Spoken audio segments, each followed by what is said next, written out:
नमस्कार, आप देख रहे हैं जानो दुनिया। मैं हूं आपके साथ हर्षिता। आइए करते हैं खबरों से शुरुआत।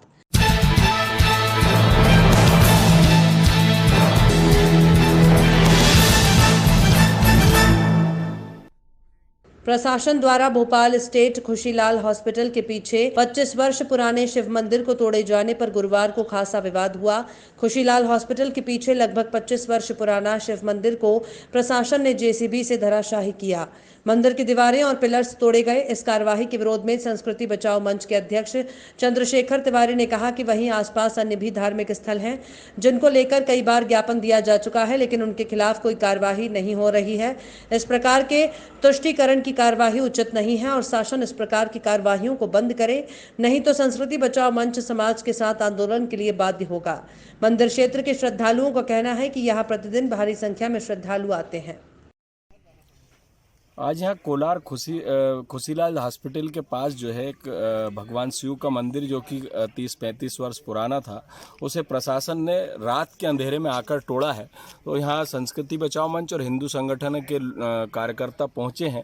एसडीएम साहब से हमने बात करी है, एसडीएम साहब ने मिलने का समय दिया है और हम यह जानकारी जानना चाह रहे हैं कि इस मंदिर का क्या विवाद है। आसपास अन्य बहुत सारे धार्मिक स्थल हैं जो कि कई मज़ारें हैं जो कि वो भी अवैध हैं और उसकी भी हमने कई आवेदन दे चुके हैं, कई शिकायतें कर चुके हैं, लेकिन उनको कभी भी कोई क्षति पहुंचाने का कोई प्रयास नहीं करता। इस प्रकार की तुष्टीकरण की नीति बर्दाश्त नहीं की जाएगी। हम इसको शासन स्तर तक ले जाएंगे और शासन स्तर पर बात करेंगे और मंदिर का निर्माण हमने पुनः प्रारंभ कर दिया है। जन समर्थन से ये मंदिर का निर्माण हो रहा है। लोगों की भावनाएं हैं इस स्थान पर। एक छोटा सा पौराणिक मंदिर है जिसमें कि भगवान शिव और नंदी विराजमान है, एक माता जी विराजमान है और यहाँ पर लोग अपनी श्रद्धा के साथ आते हैं और उनका पूजन अर्चन करते हैं। लोगों के सहयोग से इस मंदिर का पुनर्निर्माण प्रारंभ कर दिया गया। बताइए, यहाँ पर मंदिर जो तोड़ा गया है कितने वर्षों पुराना मंदिर है? ये लगभग 25 वर्षों पुराना ये मंदिर है। लोगों की आस्था से जुड़ा हुआ है। सभी लोगों को यहाँ पर थोड़े थोड़े से पैसे इकट्ठे करके इस मंदिर का निर्माण किया गया है। आप यहाँ पर सुबह 5 बजे के बाद लगभग 8 बजे तक आएंगे तो कम से कम 200 लोग इस मंदिर में दर्शन करने आते हैं। शाम को 5 बजे के बाद 7 बजे तक आएंगे तो 200 लोग शाम को इस मंदिर में दर्शन करने आते हैं, जिसका प्रमाण वो लटकी हुई मालाएं, वो चुनरी, ये सारा आपको दे सकती हैं। और यहाँ लोगों ने थोड़े थोड़े पैसे करके, कोई ऐसा नहीं कि यहाँ कोई किसी पूंजीपति ने आके पैसे लगाए, लोगों की कंबाइन पैसे इकट्ठे करके ये छोटा सा मंदिर का निर्माण किया, जिसको आज जो है कल इन लोगों ने बिना बताए, किसी को कोई जानकारी नहीं, रात में तोड़ा, दिन में तोड़ा, धोखे से आए, तोड़ के चले गए। यहाँ पर किसी का क्या मतलब, किसी की संपत्ति का कोई वो हो या मतलब किसी सरकारी कार्य के बाधा आ रहा हो या किसी तरीके का, तो आप मुझे बताएं। जिसने भी किया है, जो भी किया है और जिसने भी आवेदन दिया है, मैं गवर्नमेंट से एक मांग चाहता हूँ, मैं इस मंदिर का निर्माण करूँगा, चाहे उसके लिए मुझे किसी भी हद तक जाना पड़े। यहाँ अन्य धार्मिक स्थल भी हैं आसपास। यहाँ पर अगर इस मंदिर को उन्होंने तोड़ा है तो यही नीचे आप चले जाइए, एक मजार है, यहाँ नीचे चले जाइए एक और मजार है। यहाँ पर ताहिर मियाँ की प्रॉपर्टी का विवाद चल रहा है, जिसको उन्होंने जो है यहाँ से लोअर सेशन कोर्ट से, उसके बाद हाई कोर्ट गए हुए हैं। तो मेरा अंदेशा है कि उन्होंने ही इस मंदिर के विरुद्ध आवेदन दिया है, जिसके अगेंस्ट ये गवर्नमेंट ने कार्रवाई की है। तो उन मज़ारों को तो नहीं हटाया, ये एक मंदिर था, वो भी कोने में है, उसको हटाने के लिए जो है वो तत्पर उन्होंने, गवर्नमेंट तैयार थी, तुरंत जेसीबी भेज दी, सब कुछ भेज दिया उन्होंने। दमोह के दमयंतीपुरम में आवास के आवंटन प्रक्रिया के दौरान भारी लापरवाही देखी गई, जिसमें बिजली केबल के ऊपर से लगाया पंडाल में शॉर्ट सर्किट की वजह से आग लग गई और पंडाल के नीचे बैठे सैकड़ों लोगों में अफरा तफरी मच गई और लोगों ने अपने आप को मुश्किल से आग से बचाया। आग की सूचना मिलते ही नगरपालिका के दमकल वाहन ने मौके पर पहुंचे और आग बुझाई। गनीमत रही कि पंडाल के नीचे बैठे सैकड़ों लोगों में पंडाल लगाने के लिए बिजली केबल का ध्यान नहीं दिया गया। केबल के ऊपर से ही पंडाल लगा दिया गया और इस बड़ी लापरवाही पर व्यवस्था के लिए जवाबदेही किसी का ध्यान नहीं गया और जब पंडाल में शॉर्ट सर्किट की वजह से आग लग गई तो इस बड़ी लापरवाही को नजरअंदाज करते हुए दोबारा अव्यवस्थाओं के बीच लॉटरी प्रक्रिया निपटाई गई, जिसमें बिना पंडाल के तेज धूप में लोग बैठे रहे और हाउसिंग बोर्ड द्वारा लोगों की लापरवाही किए बिना अपनी लॉटरी प्रक्रिया से आवासों का आवंटन किया जा रहा है। इसके पहले भी आवासों के आवंटन प्रक्रिया में भारी गड़बड़ी सामने आई थी।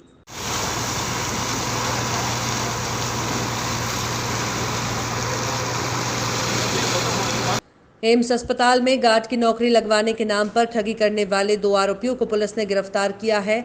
पुलिस अधीक्षक विजय खत्री ने बताया कि सूचना प्राप्त हुई थी कि 2 व्यक्ति फॉर्म भरवाकर और 25,000 रुपए जमा कराकर नौकरी एम्स अस्पताल में दिलवा रहे थे। ऐसी सूचना मिलने पर मेरे द्वारा सीएसपी और जीटा 4 को सूचित कर जांच के लिए बोला गया। जांच के बाद जब थाना प्रभारी निशातपुरा महेंद्र सिंह चौहान द्वारा टीम बनाकर दबिश दी गई तो मौके पर 2 व्यक्ति इस काम को अंजाम देते हुए मिले, जो कि बेरोजगार लड़के लड़कियों से एम्स अस्पताल में सिक्योरिटी गार्ड की नौकरी दिलवाने के नाम पर फॉर्म भरवा रहे थे और उनको ये कह रहे थे कि ईशा सिक्योरिटी गार्ड कंपनी है, हम उसके ही प्रतिनिधि हैं। उनके झांसे में आकर लगभग 50-60 लोगों ने फॉर्म भर दिए। जब हमने दबिश दी तो लगभग 5,45,000 कैश मिला और कई दस्तावेज मिले हैं। आरोपियों से लगातार पूछताछ जारी है। हो सकता है, हम जरूर प्रयास करेंगे, अगर कुछ लिंक निकलेगा तो हम इसको भी क्लियर करेंगे। ठीक है। पंडित दीनदयाल उपाध्याय की पुण्यतिथि के अवसर पर भोपाल में आयोजित पुष्पांजलि कार्यक्रम में चिकित्सा शिक्षा मंत्री विश्वास सारंग ने दीनदयाल जी को नमन किया। इस अवसर पर प्रदेश महामंत्री भगवान दास सबनानी, जिला अध्यक्ष सुमित पचौरी, पूर्व सांसद आलोक संजर भी मौजूद थे। जिला अध्यक्ष सुमित पचौरी ने बताया कि आज से हम आजीवन सहयोग निधि की शुरुआत भी कर रहे हैं। इस अवसर पर अल्पसंख्यक मोर्चा के पूर्व जिलाध्यक्ष अब्दुल सलीम सहित भाजपा कार्यकर्ताओं ने अपने आजीवन सहयोग निधि के चेक दिए। एकात्म मानववाद के प्रणेता, हम सबके वैचारिक आराध्य पंडित दीनदयाल उपाध्याय जी की पुण्यतिथि पर प्रतिवर्ष पूरे देश में अनेकानेक कार्यक्रम होते हैं, बूथ स्तर तक कार्यक्रम होते हैं। साथ ही हम अपने राजनीतिक व्यय को कैसे चलाएं, इसलिए आज के दिन से समर्पण दिवस के रूप में किए। पंडित दीनदयाल उपाध्याय जी इस दुनिया के एक ऐसे नेता थे जिन्होंने एकात्म मानव दर्शन के माध्यम से दुनिया को और समाज को एक नई दिशा दिखाने का काम किया। वो हमारे वैचारिक आराध्य थे। उनके विचार पर ही भारतीय जनता पार्टी का कार्यकर्ता अंत्योदय के सिद्धांत पर जनता की सेवा करने में लगा है। भारतीय जनता पार्टी जिला भोपाल के कार्यकर्ताओं ने यहाँ उनको पुष्पांजलि करी और उनको याद करा। पंडित दीनदयाल उपाध्याय जी अंत्योदय और एकात्म मानववाद के प्रणेता थे और आज के दिन से ही हम आजीवन सहयोग निधि की शुरुआत। सेवड़ा विधानसभा क्षेत्र के ग्राम परसोदा गुर्जर में चल रही भागवत कथा और प्रवचन में सेवड़ा विधायक घनश्याम सिंह शामिल हुए। उन्होंने व्यास जी महाराज का आशीर्वाद प्राप्त किया। इस अवसर पर विधायक घनश्याम सिंह ने गांव में धार्मिक आयोजन के लिए विधायक निधि से मंच बनवाने की घोषणा की। कार्यक्रम में वरिष्ठ नेता सरनाम सिंह राजपूत, सेवड़ा ब्लॉक अध्यक्ष जनवेद कुशवाहा, पूर्व ब्लॉक अध्यक्ष केपी यादव, सीताराम कुशवाहा, कप्तान सिंह यादव आदि समस्त पदाधिकारी, जनप्रतिनिधि और बड़ी संख्या में भक्तजन मौजूद रहे।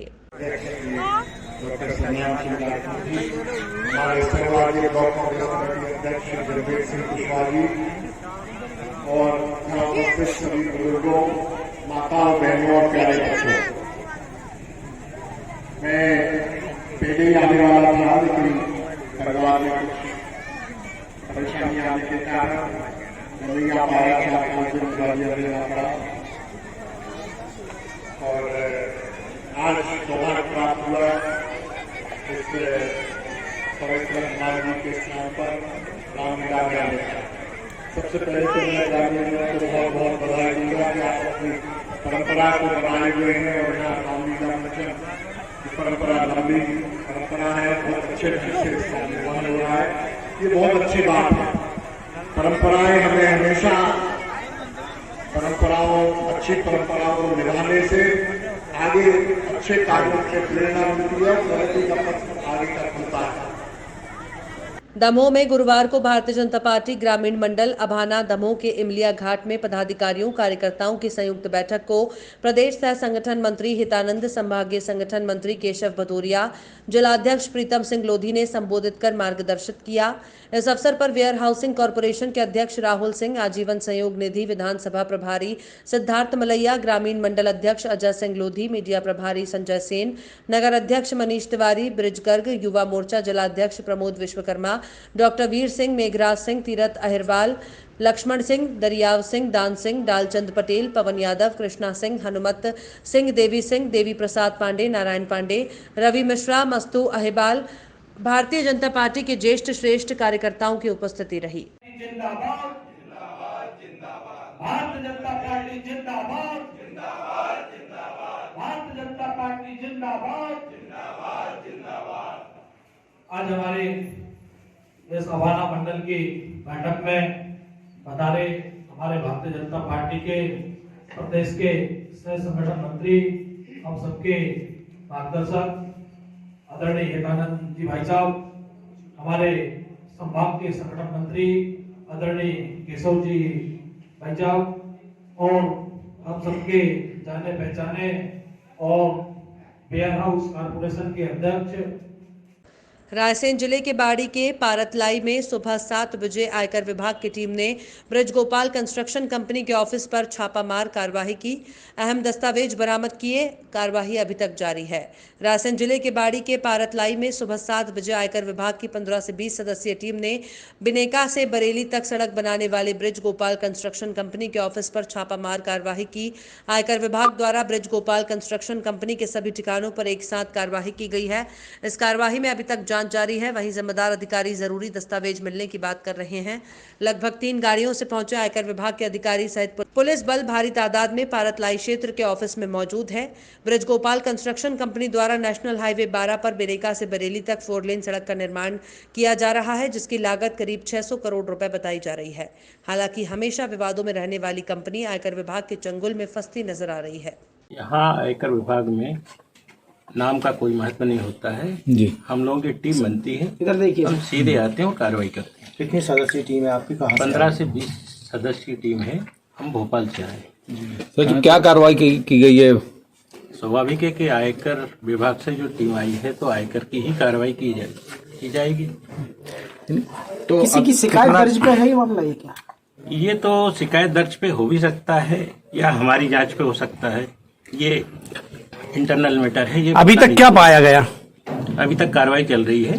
कितने स्थानों पे मतलब कार्रवाई की गई है एक साथ? ये भोपाल में है, यहाँ है, और भी जिन के यहाँ जहाँ संस्थान है वहाँ सब जगह एक साथ कार्रवाई की गई है। बीजेसीसी के कितने ठिकानों पे कार्रवाई चल रही है? लगभग 25 से 30 ठिकानों पर कार्रवाई चल रही है, और जो भी नए मिलते जाएंगे उन पर भी कार्रवाई होती जाएगी। सिंघम के रूप में दिखे एसडीएम अतिक्रमण हटाने के लिए एसडीएम राजेश मेहता बेरट रोड पर अकेले ही अतिक्रमण हटाने के लिए निकल पड़े और उन्होंने दुकानदारों को साफ हिदायत देते हुए कहा कि इसी समय बाहर रखे सामान को अंदर रखें और टीन शेड को हटाइए, जिसको देखते हुए सभी दुकानदारों ने अपना सड़क पर रखा सामान टीन शेड को स्वयं ही हटाने लगे। एसडीएम के अतिक्रमण हटाने की खबर अन्य प्रशासनिक अधिकारियों को लगी तो आनन फानन में एक के बाद एक अधिकारी अतिक्रमण हटाने में लग गए। एक दिन पूर्व कलेक्टर पंकज जैन ने बासुदा में अतिक्रमण को लेकर नाराजगी दिखाई थी।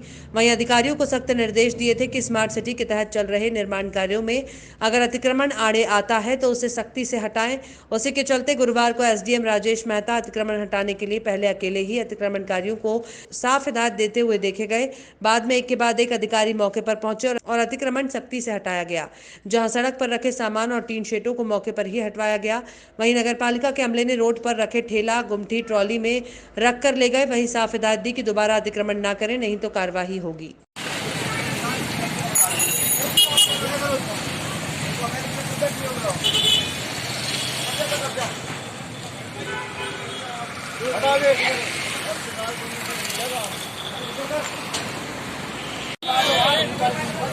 पीछे खिंचवा दो, पीछे।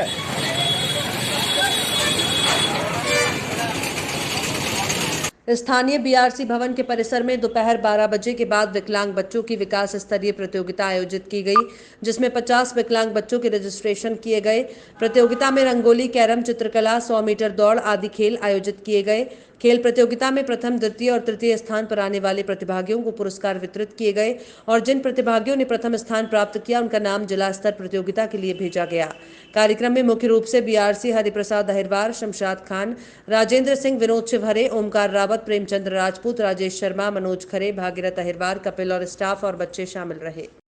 विकासखंड बड़ा मलरा अंतर्गत संचालित समस्त प्राथमिक माध्यमिक शासकीय शालाओं में अध्ययनरत दिव्यांग बच्चों की प्रतियोगिता थी, जो पूर्व में होना थी, लेकिन कोविड के कारण इसको स्थगित कर दिया गया है। हमारी एमआरसी मैडम के संचालन में प्रतियोगिता का संचालन किया गया है। इसमें लगभग 50 बच्चों ने भाग लिया है और इसमें से मेहंदी, कैरम, दौड़, रंगोली और पेंटिंग जैसी प्रतियोगिताएं कराई गई हैं, जिसमें से हर प्रतियोगिता में लगभग 10-10, 12-12 बच्चों ने भाग लिया, जिसमें से फर्स्ट, सेकंड, थर्ड का चयन किया गया।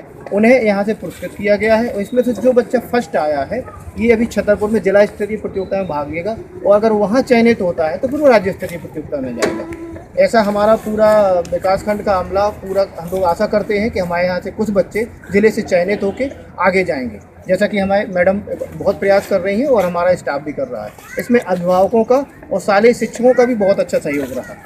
खबरों में फिलहाल इतना ही। आप देखते रहिए जानो दुनिया।